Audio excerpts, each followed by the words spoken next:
Hello friends, कैसे हैं आप? उम्मीद करता हूँ आप बहुत अच्छे होंगे और आपकी पढ़ाई बहुत अच्छी चल रही है। फ्रेंड्स, पिछले वीडियो में हमने 121 क्वेश्चन तक देखे थे। कितने 121 क्वेश्चन हमने पिछले वीडियो में देख लिए थे। उसके आगे के क्वेश्चन फ्रेंड्स इस वीडियो में देखेंगे। 121 क्वेश्चन के आगे के देखिए फ्रेंड्स। भारत में पंचायती राज संस्थाओं के ह्रास के लिए अशोक मेहता समिति द्वारा निम्नलिखित में से कौन से कारण बताए गए थे? देखिए फ्रेंड्स, बताइए, बहुत अच्छा क्वेश्चन है। भारत में पंचायती राज संस्थाओं के ह्रास के लिए, किसके लिए? पंचायती राज संस्थाओं के ह्रास के लिए अशोक मेहता समिति द्वारा कौन कौन से कारण बताए गए? देखिए इसमें अधिकारी तंत्र की भूमिका सही है। आगे देखिए, राजनीतिक इच्छा शक्ति का अभाव, राजनीतिक इच्छा शक्ति का अभाव, संप्रत्यात्मक स्पष्टता का अभाव, संप्रत्यात्मक स्पष्टता का अभाव, लिंग समता का अभाव। ये फ्रेंड्स अशोक मेहता समिति का कारण नहीं है। कौन सा? लिंग समता का अभाव। अशोक मेहता समिति द्वारा पंचायती राज संस्थाओं के ह्रास के लिए बताए गए कारणों में आपको याद रखना है अधिकारी तंत्र की भूमिका, राजनीतिक इच्छा शक्ति का अभाव, राजनीतिक इच्छा शक्ति का अभाव, संप्रत्यात्मक स्पष्टता का अभाव। देखिए फ्रेंड्स, बताइए इसका आंसर क्या सही है? फ्रेंड्स याद रखिए, इसका आंसर सी सही है। इसका आंसर सी सही है। लिंग समता का अभाव अशोक मेहता समिति द्वारा नहीं बताया गया। इसमें देखिए, भारत में पंचायती राज संस्थाओं के ह्रास का कारण अशोक मेहता समिति ने अधिकारी तंत्र की भूमिका, राजनीतिक इच्छा शक्ति का अभाव, संप्रत्यात्मक स्पष्टता के अभाव को मुख्य कारण माना था। संप्रत्यात्मक स्पष्टता के अभाव को मुख्य कारण माना था।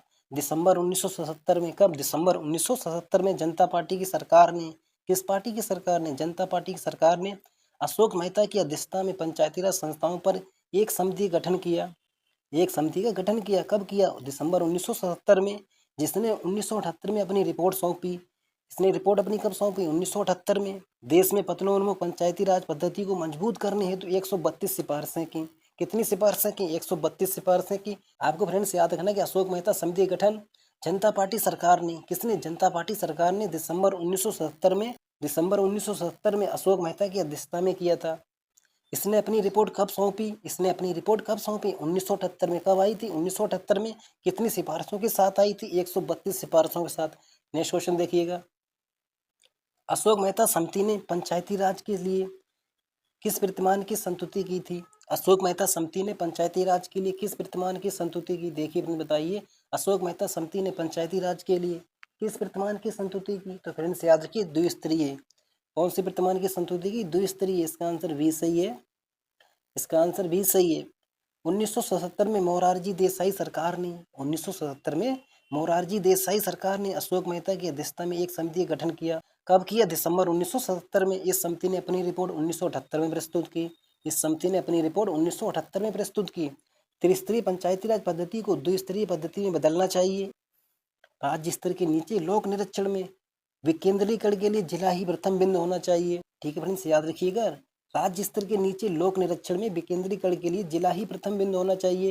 जिला परिषद कार्यकारी निकाय होना चाहिए। जिला परिषद कैसा निकाय होना चाहिए? कार्यकारी निकाय होना चाहिए। वह राज्य स्तर पर योजना और विकास के लिए जिम्मेदार बनाया जाए। उसे राज्य स्तर पर योजना और विकास के लिए जिम्मेदार बनाया जाए। पंचायती चुनावों में सभी स्तर पर, किस स्तर पर? सभी स्तर पर राजनीतिक पार्टियों की आधिकारिक भागीदारी हो। ये भी पॉइंट्स बहुत इंपॉर्टेंट है। तो फ्रेंड्स आपको ये सभी पॉइंट्स याद रखने। नेक्स्ट क्वेश्चन देखिए।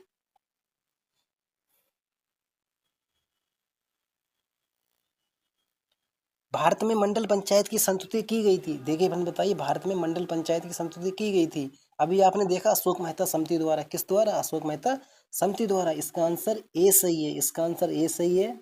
भारत में मंडल पंचायत की संस्तुति अशोक मेहता समिति द्वारा की गई थी। अशोक मेहता समिति की मुख्य सिफारिशें निम्नलिखित हैं। इनको भी देखिए फ्रेंड्स। जिला परिषद को मजबूत बनाया जाए। ग्राम पंचायत की जगह मंडल पंचायत की स्थापना की जाए। ग्राम पंचायत की जगह मंडल पंचायत की स्थापना की जाए। किसकी सिफारिश है? अशोक मेहता समिति की सिफारिश है। पंचायती राज संस्थाएं समिति प्रणाली के आधार पर अपने कार्यों का संपादन करें। न्याय पंचायतों को विकास पंचायतों के साथ नहीं मिलाया जाए। नेक्स्ट क्वेश्चन देखिए। निम्नलिखित में से कौन सी समिति पंचायती राज व्यवस्था से संबंधित नहीं है? देखिए फ्रेंड्स, बताइए, निम्नलिखित में से कौन सी समिति पंचायती राज व्यवस्था से संबंधित नहीं है?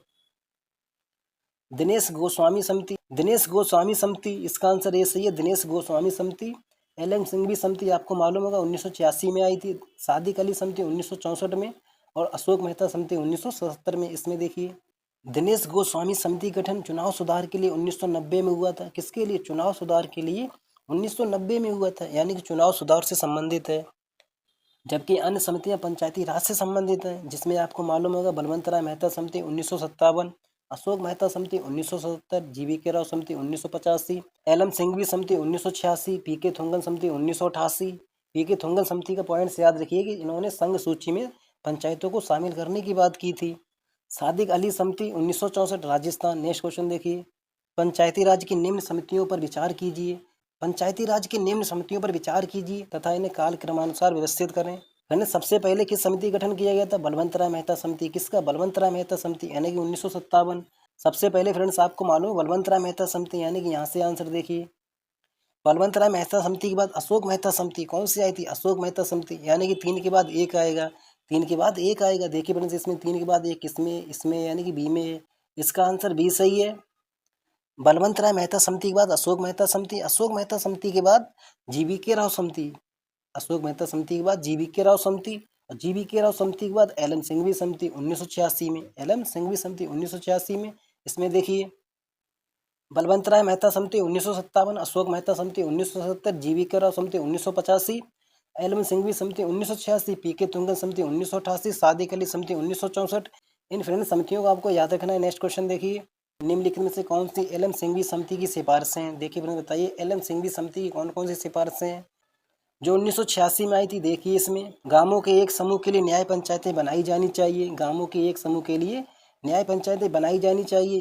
पंचायती राज सभाओं के लिए संवैधानिक मान्यता, पंचायती राज सभाओं के लिए संवैधानिक मान्यता। ग्राम पंचायतों के लिए अधिक वित्तीय संसाधन, ग्राम पंचायतों के लिए अधिक वित्तीय संसाधन। ठीक है फ्रेंड्स, याद रखिए इसका आंसर डी सही है, इसका आंसर डी सही है। इसमें देखिए एल.एम. सिंघवी समिति की सिफारिशें निम्न है। गांवों के एक समूह के लिए न्याय पंचायतें होनी चाहिए। ग्राम पंचायतों के लिए अधिक वित्तीय संसाधन की उपलब्धता। पंचायतों को संवैधानिक दर्जा दिया जाए। वर्ष 1986 में डॉक्टर एल.एम. सिंघवी समिति की अध्यक्षता में एक समिति गठित की गई। इस समिति ने यह अनुभव किया कि पंचायतों की अवधारणा पूर्ण स्वराज के दर्शन का एक अंग है। ठीक है फ्रेंड्स, इसको भी याद रखिएगा। नेक्स्ट क्वेश्चन देखिए, पंचायती राज पर गठित निम्न में से किस समिति ने पंचायती राज संस्थाओं को सुनिश्चित करने हेतु संवैधानिक संशोधन का सुझाव दिया? कैसा सुझाव दिया? संवैधानिक संशोधन का सुझाव दिया। फ्रेंड्स अभी आपने देखा एल.एम. सिंघवी समिति 1986, इसका आंसर भी सही है। एल.एम. सिंघवी समिति 1986। इसमें देखिए पंचायती राज पर गठित एल.एम. सिंघवी समिति 1986 ने पंचायती राज संस्थाओं को सुनिश्चित करने हेतु संवैधानिक संशोधन का सुझाव दिया।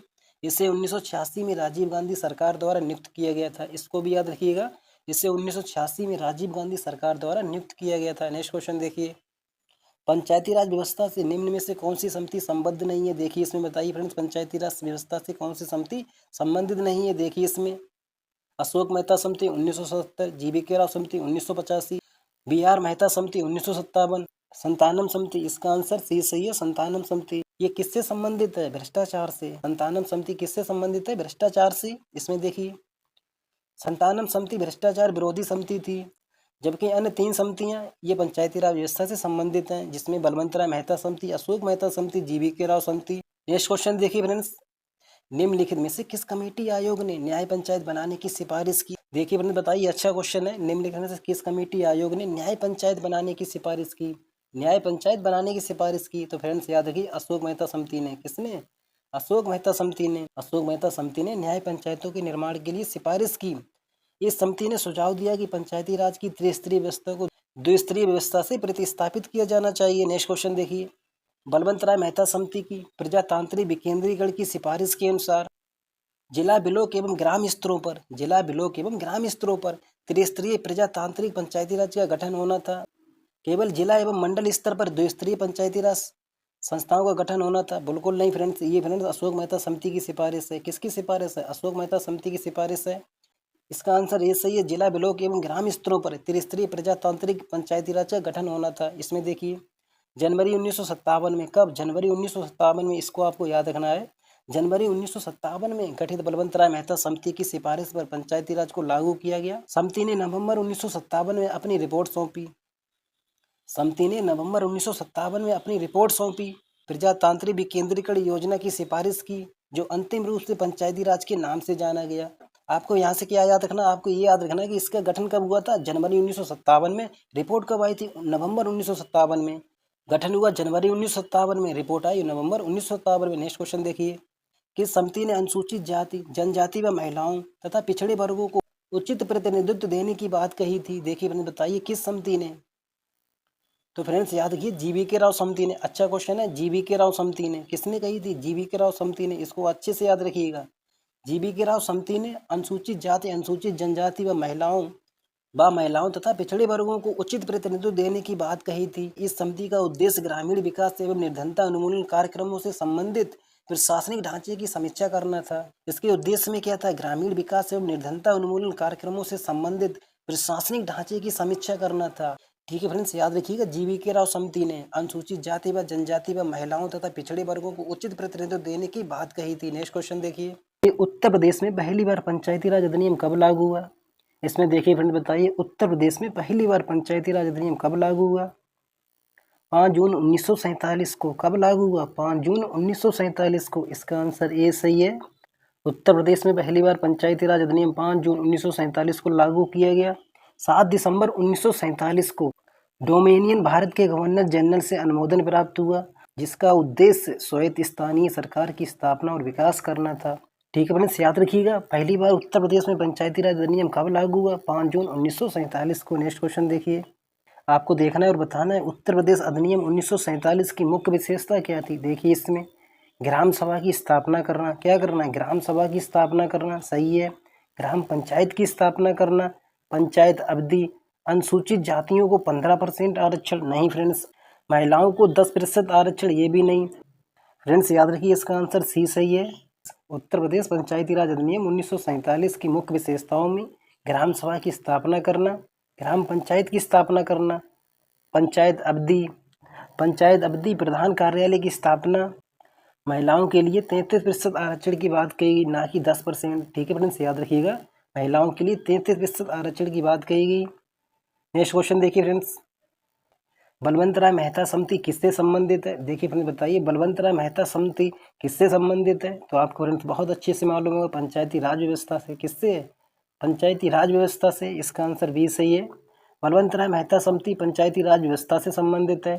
ये समिति पंचायती राज व्यवस्था में सुधार हेतु गठित समिति है। बलवंत राय मेहता ने नवंबर 1957 को अपनी रिपोर्ट सौंपी।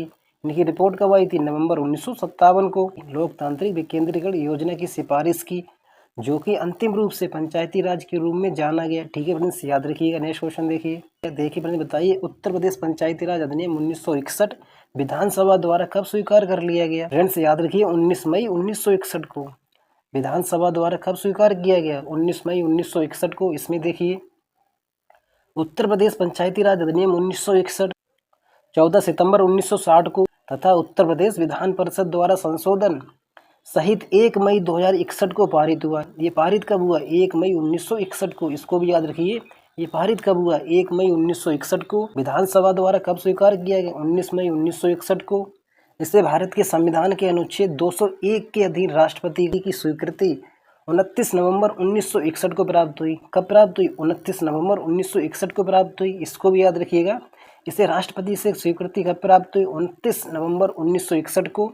किस अनुच्छेद के तहत? 201 के तहत। किस अनुच्छेद तहत? 201 के तहत। ठीक है फ्रेंड्स, याद रखिएगा। नेक्स्ट क्वेश्चन देखिए, उत्तर प्रदेश पंचायती राज अधिनियम 1947 के अंतर्गत ग्राम सभा का तात्पर्य है। उत्तर प्रदेश पंचायती राज अधिनियम 1947 के अंतर्गत ग्राम सभा से क्या तात्पर्य है? देखिए इसमें निर्वाचन सूची में रजिस्टर्ड सभी वयस्क व्यक्ति। कौन है फ्रेंड्स? निर्वाचन सूची में रजिस्टर्ड सभी वयस्क व्यक्ति। इसका आंसर सी सही है। इसमें देखिए उत्तर प्रदेश पंचायती राज अधिनियम 1947 के अंतर्गत ग्राम सभा का तात्पर्य निर्वाचन सूची में रजिस्टर्ड सभी वयस्क व्यक्ति से है, चाहे पुरुष या महिला से। नेक्स्ट क्वेश्चन देखिए, उत्तर प्रदेश पंचायती राज अधिनियम 1947 की किस धारा में ग्राम सभा को परिभाषित किया गया? देखिए फ्रेंड्स बताइए किस धारा में ग्राम सभा को परिभाषित किया गया? तो फ्रेंड्स आपको मालूम होगा धारा 2G में। किसमें? धारा 2G में। इसका आंसर ए सही है। धारा 2 में ग्राम सभा को परिभाषित किया गया। इसका मतलब धारा 3 के तरफ स्थापित एक निकाय है, जिसमें ग्राम पंचायत क्षेत्र के गांव से संबंधित चुनावी पंक्तियों में पंजीकृत लोग शामिल हैं। याद रखिए फ्रेंड्स। नेक्स्ट क्वेश्चन देखिए, उत्तर प्रदेश पंचायती राज अधिनियम 1947 की किस धारा में ग्राम पंचायत को परिभाषित किया गया? देखिए फ्रेंड्स बताइए, अब आपको बताना ग्राम पंचायत को परिभाषित किया गया। तो फ्रेंड्स याद रखिए धारा 2H में। किसमें? धारा 2H में। इसका आंसर डी सही है। उत्तर प्रदेश पंचायती राज अधिनियम 1947 की धारा 2H में ग्राम पंचायत को परिभाषित करती है। ग्राम पंचायत को परिभाषित करती है। इसका मतलब ये है कि ग्राम पंचायत को उत्तर प्रदेश पंचायती राज अधिनियम 1947 अप्रकाशित धारा 12 के रूप में बनाया गया। मूल रूप से ग्राम सभा के मामलों के प्रबंधन के उद्देश्य से गठित एक निकाय। धारा 12(1) में प्रावधान है कि ग्राम पंचायत पूरे क्षेत्र पंचायत में स्थित जिसका नाम पंचायत क्षेत्र के नाम पर रखा गया। आपको फ्रेंड्स याद रखना है, ग्राम सभा को परिभाषित किया गया धारा 2G में और ग्राम पंचायत को परिभाषित किया गया धारा 2H में। नेक्स्ट क्वेश्चन देखिए, उत्तर प्रदेश पंचायती राज अधिनियम 1947 की धारा 15 ग्राम सभा के कार्यों का निर्धारण करती है। धारा 15 क्या करती है? ग्राम सभा के कार्यों का निर्धारण करती है। इसमें देखिए फ्रेंड्स कौन कौन से कार्य आते हैं। कृषि एवं कृषि को बढ़ावा देना तथा विकास करना, मैदानों एवं चारागाहों का विकास, मैदानों एवं चारागाहों का विकास, भूमि विकास में सरकार की सहायता न करना, ये फ्रेंड्स धारा 15 के अंतर्गत नहीं आता है। आगे देखिए, लघु सिंचाई परियोजनाओं से जल वितरण का प्रबंधन एवं सहायता करना, ये सही है। डेयरी मुर्गी पालन आदि को बढ़ावा ना देना, ये भी गलत है फ्रेंड्स। डेयरी मुर्गी पालन आदि को बढ़ावा देना, ये कह रहे हैं ना देना। इसमें देखिए फ्रेंड्स बताइए कौन सा आंसर सही है। तो फ्रेंड्स याद रखिए इसका आंसर सी सही है। इसका आंसर सी सही है। धारा 15 के अंतर्गत कृषि एवं कृषि को बढ़ावा देना तथा विकास करना, मैदानों एवं चारागाहों का विकास करना, लघु सिंचाई परियोजनाओं से जल वितरण का प्रबंधन एवं सहायता करना। इसमें देखिए धारा 15 के अंतर्गत ग्राम सभा के कार्य देखिए, इसमें कृषि एवं कृषि को बढ़ावा देना तथा विकास करना, मैदानों एवं चारागाहों का विकास, भूमि विकास में सरकार की सहायता करना, क्या करना? सहायता करना, लघु सिंचाई परियोजनाओं में जल वितरण का प्रबंधन एवं सहायता करना, डेयरी मुर्गी पालन आदि को बढ़ावा देना। ठीक है फ्रेंड्स, याद रखिएगा। नेक्स्ट क्वेश्चन देखिए, उत्तर प्रदेश पंचायती राज अधिनियम 1947 की किस धारा में भूमि प्रबंधन समिति को परिभाषित करती है? देखिए फ्रेंड्स बताइए कौन सी धारा भूमि प्रबंधन समिति को परिभाषित करती है। तो फ्रेंड्स याद रखिए धारा 2 भामी। किसमें? धारा 2 भामी। इसका आंसर ए सही है। उत्तर प्रदेश पंचायती राज अधिनियम 1947 की धारा 2 भामी भूमि प्रबंधन समिति को परिभाषित करती है। नेक्स्ट क्वेश्चन देखिए, उत्तर प्रदेश पंचायती राज अधिनियम की किस धारा में मत देने का अधिकार दिया गया? देखिए इसमें किस धारा में मत देने का अधिकार दिया गया? तो फ्रेंड्स याद रखिए धारा 9 की कामी। किसमें दिया गया? धारा 9 की कामी। इसका आंसर बी सही है। उत्तर प्रदेश पंचायती राज अधिनियम की धारा 9 कामी, किसमें? 9 कामी मत देने का अधिकार का प्रावधान किया गया। ठीक है फ्रेंड्स, याद रखिएगा। नेक्स्ट क्वेश्चन देखिए, जब ग्राम सभा की कुल सदस्य संख्या के 1/5 सदस्यों की मांग पर ऐसी बैठक बुलाने का प्रस्ताव पारित किया जाता है तो कितने दिन के अंदर उक्त बैठक बुलाई जाएगी? देखिए फ्रेंड बताइए तो कितने दिन के अंदर उक्त बैठक बुलाई जाएगी 1/5 सदस्यों की मांग पर? तो फ्रेंड्स याद रखिए 30 दिन के अंदर। कितने दिन के अंदर? 30 दिन के अंदर। इसका आंसर ये सही है। इसमें देखिए जब ग्राम सभा की कुल सदस्य संख्या की 1/5 सदस्यों की मांग पर ऐसी बैठक बुलाने का प्रस्ताव पारित किया जाता है तो 30 दिन के अंदर उक्त बैठक बुलाई जाएगी। नेक्स्ट क्वेश्चन देखिए, उत्तर प्रदेश पंचायती राज अधिनियम 1947 का नियम 32 के अंतर्गत ग्राम सभा की बैठक के लिए नोटिस दिया जा सकेगा। देखिए अपने बताइए कितने दिन पूर्व? फ्रेंड्स याद रखिएगा बैठक की तिथि से 15 दिन पूर्व। बैठक की तिथि से 15 दिन पूर्व। कितने दिन पूर्व? बैठक की तिथि से 15 दिन पूर्व उत्तर प्रदेश पंचायती राज अधिनियम 1947 का नियम 32 के अंतर्गत ग्राम सभा के लिए नोटिस बैठक की तिथि से 15 दिन पूर्व दिया जा सकेगा। नेक्स्ट क्वेश्चन देखिए, अशोक मेहता समिति ने कुल कितनी सिफारिशें की थी? देखिए फ्रेंड बताइए कितना सरल क्वेश्चन है। अशोक मेहता समिति ने कुल कितनी सिफारिशें की थी? तो फ्रेंड्स आपको अच्छे से मालूम होगा 132 सिफारिशें की थी। कितनी सिफारिशें की थी? 132 सिफारिशें की थी। देखिए इसमें अशोक मेहता समिति ने कुल 132 सिफारिशें की थी। अशोक मेहता समिति गठन जनता पार्टी सरकार द्वारा कब किया गया? दिसंबर 1977 में अशोक मेहता की अध्यक्षता में किया गया था। इस समिति ने अपनी रिपोर्ट 1978 में केंद्र सरकार को सौंपी। इस समिति ने अपनी रिपोर्ट 1978 में केंद्र सरकार को सौंपी। इसको भी याद रखिएगा। नेक्स्ट क्वेश्चन देखिए, त्रिस्तरीय पंचायती राज को द्विस्तरीय पद्धति में बदलने का प्रस्ताव किस समिति ने दिया? देखिए अपने बताइए त्रिस्तरीय पंचायती राज को द्विस्तरीय पद्धति में बदलने का प्रस्ताव किस समिति ने दिया? तो फ्रेंड्स याद रखिएगा अशोक मेहता समिति ने। किस समिति ने? अशोक मेहता समिति ने। इसका आंसर भी सही है, अशोक मेहता समिति ने। त्रिस्तरीय पंचायती राज को द्विस्तरीय पद्धति में बदलने का प्रस्ताव अशोक मेहता समिति ने दिया, जिसमें ग्राम पंचायत तथा पंचायत समिति को समाप्त कर जिला परिषद एवं मंडल पंचायत नामक 2 स्तर होंगे। जिला स्तर पर जिला परिषद, उसके नीचे मंडल पंचायत के लिए एक मंडल पंचायत का गठन होगा। नेक्स्ट क्वेश्चन देखिए, इस पंचायती राज समिति ने पंचायती राज की निष्क्रियता के कारण इसे बिना जड़ की घास की संज्ञा दी। किसके कारण? पंचायती राज के निष्क्रियता के कारण इसे बिना जड़ की घास की संज्ञा दी। तो फ्रेंड्स याद रखिएगा, जीवीके राव समिति ने। किस समिति ने? जीवीके राव समिति ने। इसका आंसर डी सही है, जीवीके राव समिति ने। योजना आयोग द्वारा गठित कौन सी समिति थी? जीवीके राव समिति थी। 25 मार्च 1985 को, कब? 25 मार्च 1985 को ग्रामीण विकास एवं गरीबी उन्मूलन कार्यक्रम की समीक्षा करने हेतु किसके लिए आई थी? ग्रामीण विकास एवं गरीबी उन्मूलन कार्यक्रम की समीक्षा करने हेतु जीवीके राव की अध्यक्षता में एक समिति का गठन किया गया। जीवीके राव की अध्यक्षता में एक समिति गठन किया गया। इस समिति ने पंचायती राज की निष्क्रियता कारण इन्होंने इसे बिना जड़ की घास की संज्ञा दी। इन्होंने इसे बिना जड़ की घास की संज्ञा दी। पंचायती राज पद्धति को मजबूत और पुनर्जीवित करने हेतु विभिन्न सिफारिशें की। ठीक है फ्रेंड्स, तो याद रखिएगा, बिना जड़ की घास की संज्ञा किसने दी? जीवीके राव समिति ने। कब आई थी? कब आई थी? 25 मार्च 1985 को योजना आयोग द्वारा। नेक्स्ट क्वेश्चन देखिए, किस समिति ने पंचायती राज संस्थाओं को संवैधानिक रूप से मान्यता देने की सिफारिश की? अब आपको देखना और बताना, संवैधानिक रूप से मान्यता देने की सिफारिश किस समिति ने की? तो फ्रेंड्स आपको मालूम होगा, एल.एम. सिंघवी समिति ने। किसने? एल.एम. सिंघवी समिति ने। इसका गठन 1986 में किया गया था। कब हुआ था इसका गठन? 1986 में, राजीव गांधी की सरकार में। राजीव गांधी की सरकार में लोकतांत्रिक एवं विकास के लिए पंचायती राज संस्थाओं का पुनरुद्धार पर एक अवधारणा पत्र तैयार करने हेतु राजीव गांधी सरकार ने एल.एम. सिंघवी की अध्यक्षता में एक समिति का गठन किया। ठीक है फ्रेंड्स, याद रखिएगा, संवैधानिक रूप से मान्यता देने की सिफारिश किसने की? एल.एम. सिंघवी समिति ने। कब की? 1986 में। किसकी सरकार में? राजीव गांधी की सरकार में। नेक्स्ट क्वेश्चन देखिए,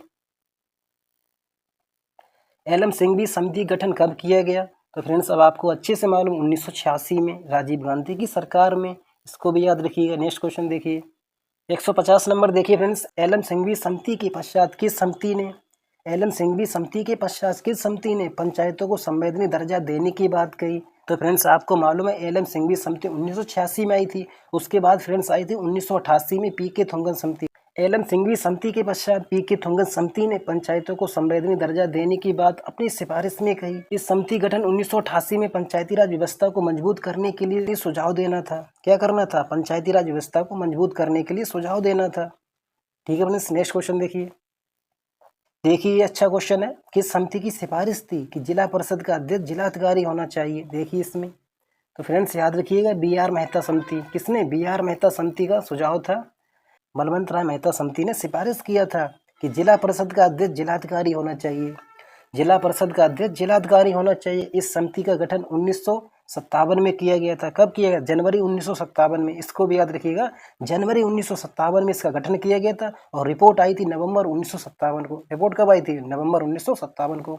नेक्स्ट क्वेश्चन देखिए, स्वतंत्र भारत में लोकतांत्रिक विकेंद्रीकरण की समस्याओं पर गौर करने वाली पहली समिति कौन सी थी? कितना सरल क्वेश्चन है, देखिए इसको। फ्रेंड्स याद रखिए, बलवंत राय मेहता समिति। कौन सी थी? बलवंत राय मेहता समिति। इसका आंसर ए सही है। स्वतंत्र भारत में लोकतांत्रिक विकेंद्रीकरण की समस्याओं पर गौर करने वाली पहली समिति बलवंत राय मेहता समिति थी। इस समिति का गठन नवंबर 1957 में किया गया था। इसी समिति ने सिफारिश की थी त्रिस्तरीय पंचायती राज पद्धति की स्थापना की जानी चाहिए। नेक्स्ट क्वेश्चन देखिए, पंचायती राज एक व्यवस्था है? देखिए अपने बताइए, पंचायती राज एक व्यवस्था है, कैसी व्यवस्था है? इसमें देखिए, स्थानीय सुशासन की जैव संबंधों के समान त्रिस्तरीय प्रणाली की लोकतांत्रिक विकेंद्रीकरण की पदों संरचना की नहीं है। किसकी नहीं है? पदों संरचना की नहीं है। देखिए इसमें बताइए इसका आंसर क्या सही है? इसका आंसर सी सही है। इसका आंसर सी सही है। फ्रेंड्स याद रखिएगा, पंचायती राज एक व्यवस्था स्थानीय सुशासन की है, जैव संबंधों के समान त्रिस्तरीय प्रणाली की है, लोकतांत्रिक विकेंद्रीकरण की। नेक्स्ट क्वेश्चन देखिए, संयुक्त प्रांत उत्तर प्रदेश में पंचायतों के लिए संयुक्त प्रांत राज अधिनियम कब पारित किया गया? देखिए फ्रेंड बताइए, संयुक्त प्रांत उत्तर प्रदेश में पंचायतों के लिए संयुक्त प्रांत राज अधिनियम कब पारित किया गया? तो फ्रेंड्स आपको मालूम होगा 1947 को। कब पारित किया गया था? 1947 को। इसमें देखिए, स्वतंत्रता के बाद संयुक्त प्रांत उत्तर प्रदेश में पंचायतों के लिए संयुक्त प्रांत राज अधिनियम 1947 को पारित किया गया। किसको पारित किया गया? 1947 को पारित किया गया। 15 अगस्त 1947 से पंचायतों की स्थापना शुरू हो गई। 15 अगस्त 1947 से पंचायतों की स्थापना शुरू हो गई। 1952-53 में जमींदारी प्रथा के उन्मूलन के बाद पंचायती राज प्रणाली में सक्रियता आई। कब से? 1952-53 से जमींदारी प्रथा के उन्मूलन के बाद। नेक्स्ट क्वेश्चन देखिए, पंचायती राज से संबंधित निम्न समितियों में से, पंचायती राज से संबंधित निम्न समितियों में से कौन सी समिति का गठन वर्ष सही नहीं है? कौन सी समिति का गठन वर्ष सही नहीं है? देखिए इसमें पीके थुंगन समिति 1988 में बिल्कुल सही है। पीके थुंगन समिति 1988 में। जीवीके राव समिति 1985 में, ये भी सही है। जीवीके राव समिति कब आई थी? 1985 में। एलएम सिंघवी समिति 1986 में आई थी। कब आई थी? एलएम सिंघवी समिति 1986 में आई थी। ठीक है फ्रेंड्स, 1980 में नहीं, कब आई थी? 1986 में। यानी कि इसका आंसर सी सही है। एलएम सिंघवी समिति 1986 में आई थी, ना कि 1980 में। अशोक मेहता समिति 1977 में, कब आई थी? 1977 में। इसमें देखिए पीके थुंगन समिति 1988 में, पीके थुंगन समिति 1988 में, इसको याद रखिएगा। और पीके थुंगन समिति की सिफारिश क्या थी? एक महत्वपूर्ण सिफारिश इन्होंने की थी कि पंचायती राज को संघ सूची के अंतर्गत रखा जाए। किसके अंतर्गत? पंचायती राज को संघ सूची के अंतर्गत रखा जाए। ये पीके थुंगन समिति की सिफारिश थी, इसको याद रखिएगा अलग से। जीवीके राव समिति 1985 में, कब आई थी? 1985 में।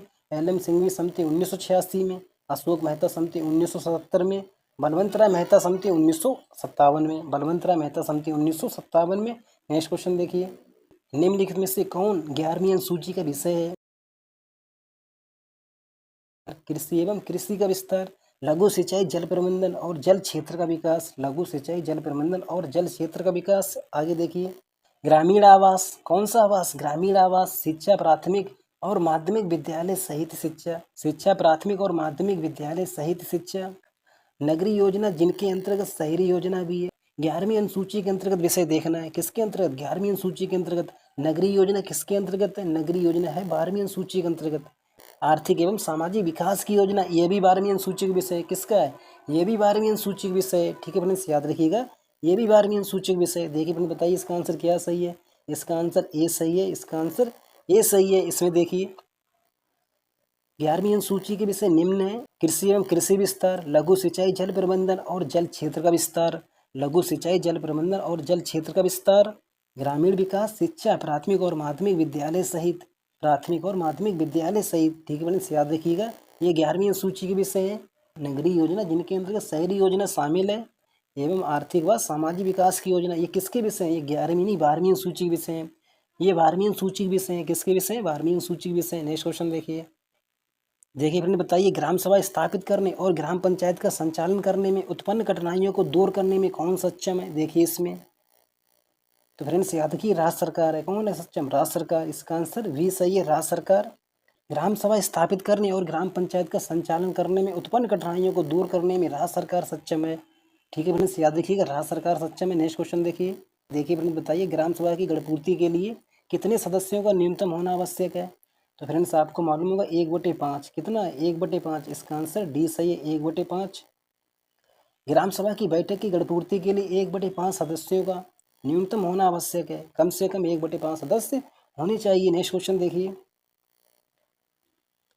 ग्राम सभा को हटाने संबंधी प्रस्ताव पारित करने के लिए ग्राम सभा को उपस्थित में मतदान करने वाले सदस्यों की संख्या होती है। देखिए मैंने बताया, ये क्वेश्चन अच्छा है। ग्राम सभा को हटाने के लिए, किसको हटाने के लिए? ग्राम सभा को हटाने संबंधी, ग्राम सभा को हटाने संबंधी प्रस्ताव पारित करने के लिए ग्राम सभा में उपस्थित एवं मतदान करने वाले सदस्यों की संख्या होती है 1/3। कितनी होती है? 1/3। इसका आंसर बी सही है, 1/3।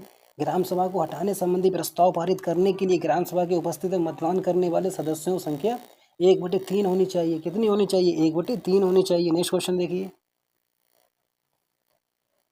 ग्राम सभा की सामान्यतः 2 बैठकें होनी चाहिए। कितनी बैठकें होनी चाहिए? 2 बैठकें होनी चाहिए। एक बैठक खरीफ की फसल के बाद, एक बैठक खरीफ की फसल के बाद, दूसरी रबी की फसल के बाद, दूसरी रबी की फसल के बाद। लेकिन इसकी अध्यक्षता करेगा, देखिए मैंने बताइए, इसकी अध्यक्षता कौन करेगा? फ्रेंड्स याद रखिए, ग्राम सभा का प्रधान करेगा। कौन करेगा? ग्राम सभा का प्रधान करेगा। इसका आंसर डी सही है, प्रधान करेगा। इसमें देखिए, ग्राम सभा की 2 बैठकें होंगी। एक बैठक खरीफ फसल कटने के बाद, दूसरी बैठक रबी फसल कटने के बाद, दूसरी बैठक रबी फसल कटने के बाद। लेकिन इसकी अध्यक्षता ग्राम सभा का प्रधान करेगा। कौन करेगा? ग्राम सभा का प्रधान करेगा। नेक्स्ट क्वेश्चन देखिए, पंचायतों का चुनाव कौन कराता है? पंचायतों का चुनाव कौन कराता है? देखिए फ्रेंड्स बताइए, पंचायतों का चुनाव कौन कराता है? तो फ्रेंड्स आपको मालूम होगा, राज्य चुनाव आयोग। कौन कराता है? राज्य चुनाव आयोग। इसका आंसर ए सही है, राज्य चुनाव आयोग। इसमें देखिए, पंचायतों का चुनाव राज्य चुनाव आयोग कराता है। पंचायतों का चुनाव राज्य चुनाव आयोग कराता है। राज्य चुनाव आयोग अपने प्रधान अधिकारियों के माध्यम से ग्राम पंचायत का चुनाव कराता है। ग्राम पंचायत का चुनाव कराता है। ग्राम पंचायत का चुनाव 5 वर्ष का होता है। पंचायतों को संवैधानिक अधिकार 1992 में, कब 1992 में 73वें संशोधन अधिनियम द्वारा दिया गया। इसके तहत 11वीं अनुसूची जोड़ी गई। कौन सी अनुसूची जोड़ी गई? इसके तहत 11वीं अनुसूची जोड़ी गई। ठीक है बस याद रखिएगा। नेक्स्ट क्वेश्चन देखिए, जिले में राज्य निर्वाचन आयोग के पर्यवेक्षण एवं नियंत्रण में प्रधानों और सदस्यों के निर्वाचन का पर्यवेक्षण कौन कराता है? प्रधानों और सदस्यों के निर्वाचन का पर्यवेक्षण कौन कराता है? देखिए इसमें तो फ्रेंड्स याद रखिएगा, जिला मजिस्ट्रेट। कौन कराता है? जिला मजिस्ट्रेट। इसका आंसर सी सही है, जिला मजिस्ट्रेट। इसमें देखिए, जिले में राज्य निर्वाचन आयोग के पर्यवेक्षण एवं नियंत्रण में प्रधानों और सदस्यों के निर्वाचनों का पर्यवेक्षण जिला मजिस्ट्रेट कराता है। नेक्स्ट क्वेश्चन देखिए, सरपंच की नियुक्ति कौन करेगा? सरपंच की नियुक्ति कौन करेगा? देखिए मैंने बताइए, सरपंच की नियुक्ति कौन करेगा? तो फ्रेंड्स याद रखिए, पंच करेंगे। कौन करेंगे? पंच। इसका आंसर सी सही है, पंच। सरपंच की नियुक्ति पंच करता है। कौन करता है? पंच करता है। सरपंच ग्राम सभा का निर्वाचित सर्वोच्च प्रतिनिधि होता है। सरपंच ग्राम सभा का निर्वाचित सर्वोच्च प्रतिनिधि होता है। ग्राम पंचायत में विकास कार्य की जिम्मेदारी सरपंच की होती है। किसकी होती है? सरपंच की होती है।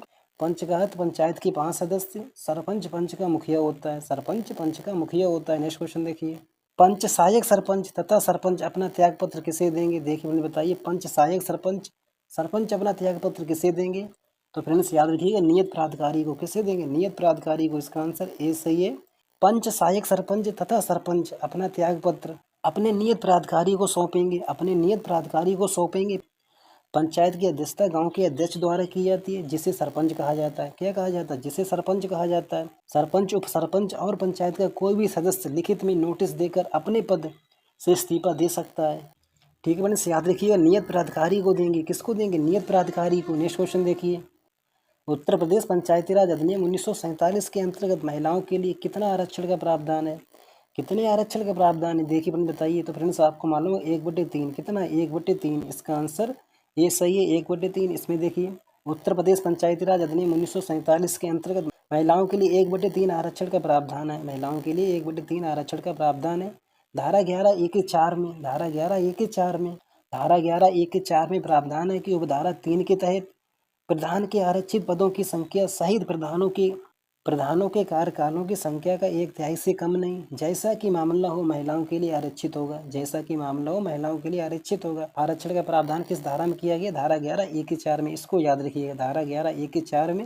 नेक्स्ट क्वेश्चन देखिए, उत्तर प्रदेश पंचायती राज अधिनियम की किस धारा में, उत्तर प्रदेश पंचायती राज अधिनियम की किस धारा में महिलाओं के लिए आरक्षण की बात कही गई? महिलाओं के लिए आरक्षण की बात कही गई। देखिए फ्रेंड्स बताइए, अभी आपने देखा था किस धारा में? फ्रेंड्स याद ही, धारा 11(1)(4) में, धारा 11(1)(4) में। इसका आंसर ए सही है। इसमें देखिए, उत्तर प्रदेश पंचायती राज अधिनियम 1947 धारा 11(1)(4) में महिलाओं के लिए आरक्षण की बात कही गई। नेक्स्ट क्वेश्चन देखिए, उत्तर प्रदेश पंचायती राज अधिनियम की कौन सी धारा ग्राम प्रधान के चयन की बात करती है? देखिए मैंने बताइए, ग्राम प्रधान के चयन की बात करती है। कौन सी धारा? तो फ्रेंड्स याद रखिए, धारा 11(b), धारा 11(b). इसका आंसर डी, धारा 11(b). इसमें देखिए, धारा 11(b) ग्राम पंचायत के प्रधान का चयन पंचायत क्षेत्र के निर्वाचन क्षेत्रों की पंक्तियों में पंजीकृत व्यक्तियों द्वारा किया जाएगा। पंजीकृत व्यक्तियों द्वारा किया जाएगा। नेक्स्ट क्वेश्चन देखिए, पंचायती राज अधिनियम 1947 के किस धारा के अंतर्गत प्रावधान है कि प्रधान के पद का कार्यकाल ग्राम पंचायत के कार्यकाल के साथ मेल खाएगा? ये क्वेश्चन देखिए फ्रेंड, बहुत अच्छा क्वेश्चन है। प्रधान के पद का कार्यकाल ग्राम पंचायत के कार्यकाल के साथ मेल खाएगा, किस धारा में? देखिए इसमें तो फ्रेंड्स याद रखिए, धारा 11(b)(6) में, धारा 11(b)(6) में। इसका आंसर डी है, धारा 11(b)(6) में। इसको अच्छे से याद रखिए, धारा 11(b)(6) में। इसमें देखिए, पंचायती राज अधिनियम 1947 की धारा 11(b)(6) के अंतर्गत प्रावधान है, धारा 11(b)(6) के अंतर्गत प्रावधान है कि प्रधान के पद का कार्यकाल ग्राम पंचायत के कार्यकाल के साथ मेल खाएगा, कि प्रधान के पद का कार्यकाल ग्राम पंचायत के कार्यकाल के साथ मेल खाएगा। नेक्स्ट क्वेश्चन देखिए, ग्राम सभा के कार्य धारा 11(5) के अंतर्गत, किसके अंतर्गत? धारा 11(5) के अंतर्गत कौन से कथन सही है? आपको इसमें देखने, ग्राम सभा के कार्य धारा 11(5) के अंतर्गत, किसके अंतर्गत? धारा 11(5) के अंतर्गत। तो फ्रेंड्स आपको ना सबसे पहले ये याद रखना है, ग्राम सभा के कार्य किस धारा में है? धारा 11(5) में। किसमें? धारा 11(5) में। इसमें देखिए फ्रेंड्स, सामाजिक कल्याण कार्यक्रमों के लिए स्वयं सेवक जुटाना और दान देना। सामाजिक कल्याण कार्यक्रमों के लिए स्वयं सेवक अंशदान जुटाना और दान देना।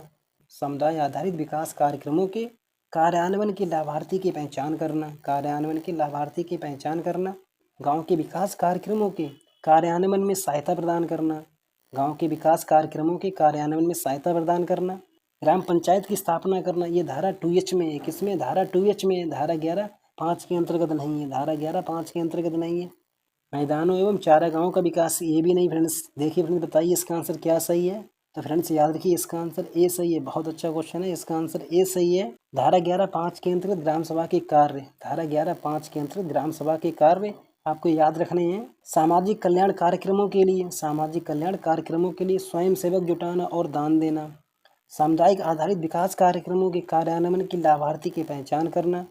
गांव में विकास कार्यक्रमों के कार्यान्वयन में सहायता प्रदान करना। इसमें देखिए, ग्राम सभा के कार्य धारा 11(5) के अंतर्गत निम्न कथन सही है। सामाजिक कल्याण कार्यक्रमों के लिए स्वयं सेवक जुटाना और दान देना। समुदाय आधारित विकास कार्यक्रमों के कार्यान्वयन के लाभार्थियों की पहचान करना। गांव में विकास कार्यक्रमों के कार्यान्वयन में सहायता प्रदान करना। ठीक है फ्रेंड्स, याद रखिएगा। नेक्स्ट क्वेश्चन देखिए, पंचायती राज अधिनियम 1947 की किस धारा में प्रावधान है कि ग्राम पंचायत कार्यकाल 5 वर्ष का होगा। देखिए फ्रेंड्स, बताइए किस धारा में ग्राम पंचायत कार्यकाल 5 वर्ष का होगा।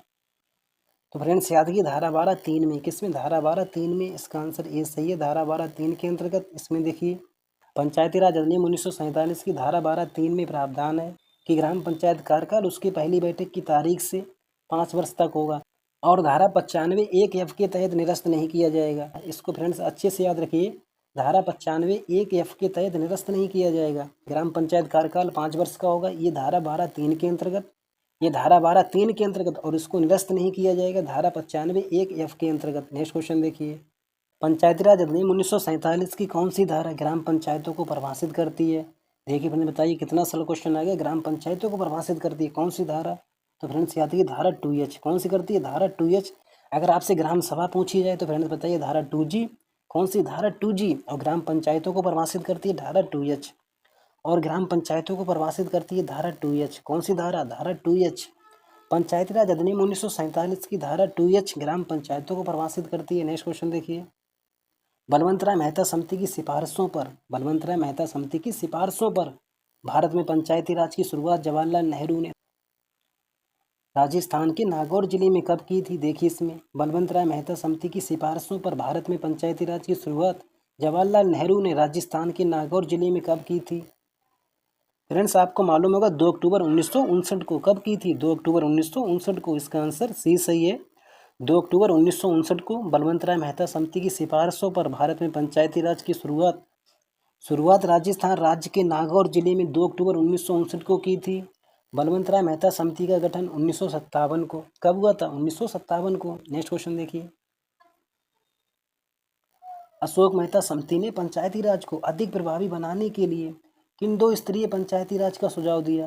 तो फ्रेंड्स आपको मालूम होगा जिला स्तर एवं मंडल स्तर। कौन सा दिया था? जिला स्तर एवं मंडल स्तर। इसका आंसर बी सही है, जिला स्तर एवं मंडल स्तर। इसमें देखिए, अशोक मेहता समिति गठन 1977 में। कब हुआ था? 1977 में। पंचायती राज के 2 स्तर, मंडल स्तर पर जिला स्तर पर बनाने का सुझाव दिया। मंडल स्तर पर और जिला स्तर पर बनाने का सुझाव दिया। इस समिति की सिफारिशों को राजनीतिक अस्थिरता के कारण लागू नहीं किया जा सका। नेक्स्ट क्वेश्चन देखिए, किस समिति का उद्देश्य पंचायती राज की जांच करना था। देखिए फिर बताइए, किस समिति का उद्देश्य पंचायती राज की जांच करना था। किसका? पंचायती राज की जांच करना था। देखिए इसमें,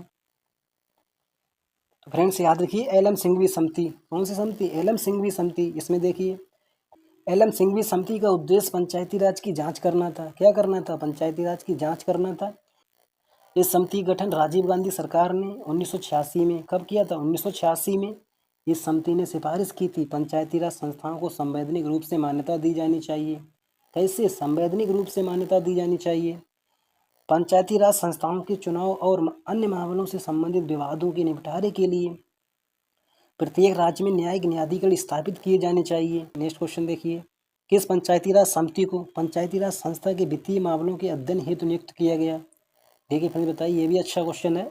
किस पंचायती राज समिति को पंचायती राज के वित्तीय मामलों के अध्ययन हेतु नियुक्त किया गया। देखिए इसमें, तो फ्रेंड्स याद रखिए, के संतानम समिति। कौन समिति? के संतानम समिति। ये अच्छा क्वेश्चन है, के संतानम समिति। इसमें देखिए, के संतानम समिति को पंचायती राज संस्था के वित्तीय मामलों के अध्ययन हेतु नियुक्त किया गया था। किसके लिए? वित्तीय मामलों के अध्ययन हेतु नियुक्त किया गया था। किसको? के संतानम समिति को। इस समिति का गठन तत्कालीन गृह मंत्री लाल बहादुर शास्त्री ने, किसने? लाल बहादुर शास्त्री ने 1962 में की थी। कब की थी? 1962 में की थी। 1962 में गठित इस समिति की सिफारिशों के आधार पर ही भ्रष्टाचार के आरोपों की जांच के लिए, किसके लिए, भ्रष्टाचार के आरोपों की जांच के लिए केंद्रीय सतर्कता आयोग यानी कि सीबीसी की स्थापना की गई। कब? 1964 में। इसको भी याद रखिएगा। भारतीय संविधान का कौन सा अनुच्छेद राज्य सरकार को ग्राम पंचायत के गठन को निर्देश देता है? देखिए फ्रेंड, बताइए, ग्राम पंचायत के गठन को निर्देश देता है कौन सा अनुच्छेद? देखिए इसमें तो फ्रेंड्स याद रखिए 40 है। कौन सा अनुच्छेद? 40 है। इसका आंसर सी सही है। भारतीय संविधान का अनुच्छेद 40 राज्य सरकार को ग्राम पंचायत के गठन का निर्देश देता है।